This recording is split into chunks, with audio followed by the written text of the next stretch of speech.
On this next segment, I wanted to talk about the Miz.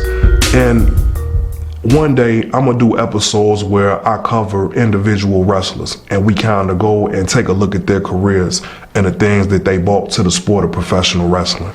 So I won't get into everything. So I won't get into the full story about how I feel about the Miz. But I will say right now that the Miz is one of the wrestlers that I have the utmost respect for, and rightfully so. I feel like that's definitely one of the most underutilized wrestlers in that company and underrated. This man has literally done just about everything there is to do in the WWE. And I respect the hell out of that. Me personally, I respect the hell out of that. Not only because he's accomplished so much, but just where he came from. The fact that he started out with reality TV and a lot of people doubted him.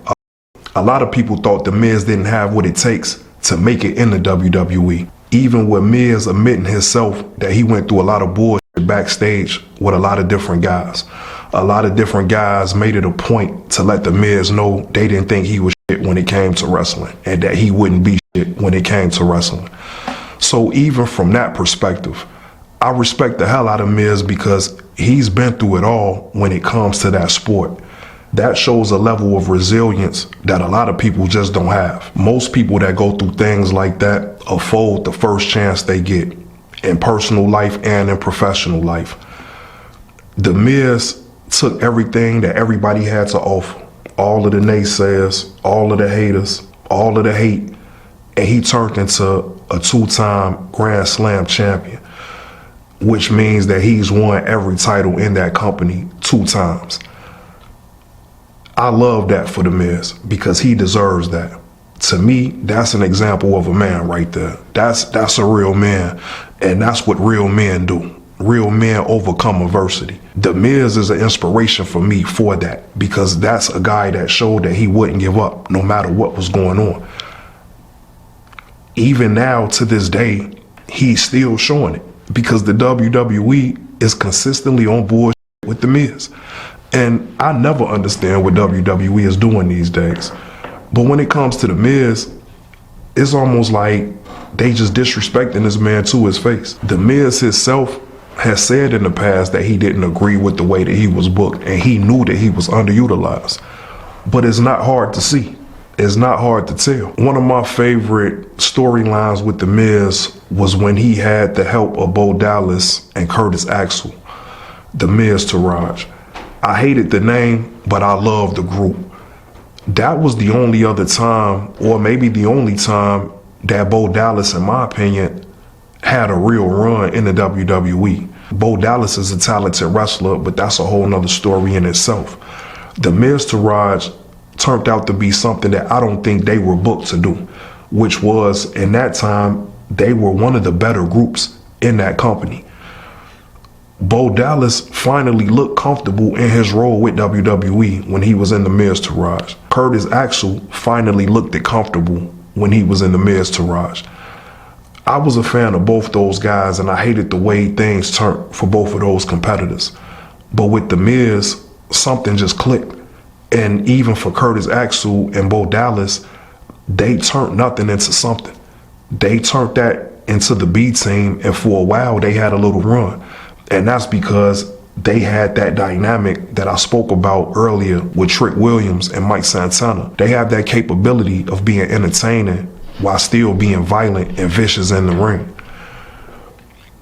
The Miz at that time was being booked solid. He was the Intercontinental Champion and he was one of the best dressed wrestlers in the company. I wish I could remember the exact year. I'm gonna go back and do some research and get all of the information. That year was one of the best for the Miz, if not the best. Even though it's been times where he's won the WWE Championship, his run being the Intercontinental Champion with the MISUSED, to me, was the best run of his career. He was the best dressed wrestler, and that means something because at that time, his suit game was second to none. Nobody was able to see the Miz when it came to suits at that time. He was giving me Ric Flair vibes at that time. He was giving me Ric Flair vibes at that time. His style and confidence was just through the roof. something was clicking for the Miz at that time. All of the heel work that they were doing to be the villains at that time was great. He was closing Raw, and he was the closing act on Monday Night Raw a lot of times during that era. And he used to close the show out effectively. He was doing the things that I felt like all heels or all villains should be able to do. He was being violent. He was being petty. He was being narcissistic. And then he had the backup to do whatever he wanted, because Curtis Axel and Bo Dallas came and played their part in that group. And it was just the perfect chemistry between all three guys. And I wish that that group could have had a better run than what they did.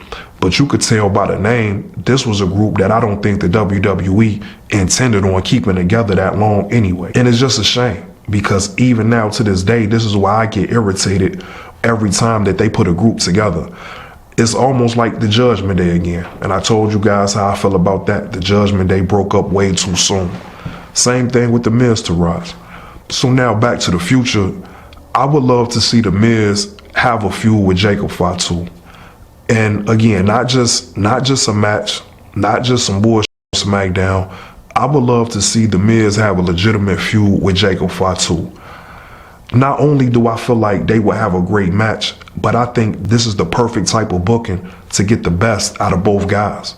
We know what Jacob Fatu is going to do no matter who the opponent is. We know the promo work is going to be top notch, and we know he's going to show out in the ring. The Miz needs an opponent that could let him shine just as much. And the qualities that Jacob Fatu has, I think that that's the perfect mix for the Miz. Because the Miz is a beast on the mic. During that run with the Miz Taraj, he was killing it on the mic every week. We haven't been able to see that over the past few years because the level of competition he's been getting. It's no disrespect to the people that they put him infused with, but he just hasn't been infused with people that really mix with his character. He hasn't been infused with people that could keep up with him on the microphone. Part of his feuds has to be the character work on the microphone. If he has an opponent that doesn't know how to speak properly or know how to engage the fans, then it just won't work with the Miz, because the Miz is a master when it comes to playing with the crowd. When it comes to pissing off the fans, the Miz does that almost better than anybody. We just don't get a chance to see that because he doesn't have an equal counterpart. Jacob Fatu could be that person. And that's the reason why we all love Jacob Fatu, because we know how talented he is. So this is really a credit to Jacob Fatu as well. He's the guy that could give Miz the type of momentum that the Miz needs to be an important factor in WWE. Now, maybe that's just WWE that doesn't see the Miz as an important factor. I think it's foolish. And again, I think it's reckless and petty. The Miz is the type of guy that's been loyal to that company for day one. Like I've alluded to, he's been through hell and back for that company, and I've never one time even heard him think about leaving that company. He's been super loyal, and he showed up and delivered every time his number has been called. So I feel like when you have guys like that, they should be rewarded. And that doesn't mean having championships or being in the main event all of the time, but it does mean having meaningful feuds and meaningful matches. That's the whole point of professional wrestling, I thought. Not just so the Miz could have Miz TV and keep playing himself in front of the world. Doing interviews with wrestlers, being belittled, being embarrassed, being talked down to.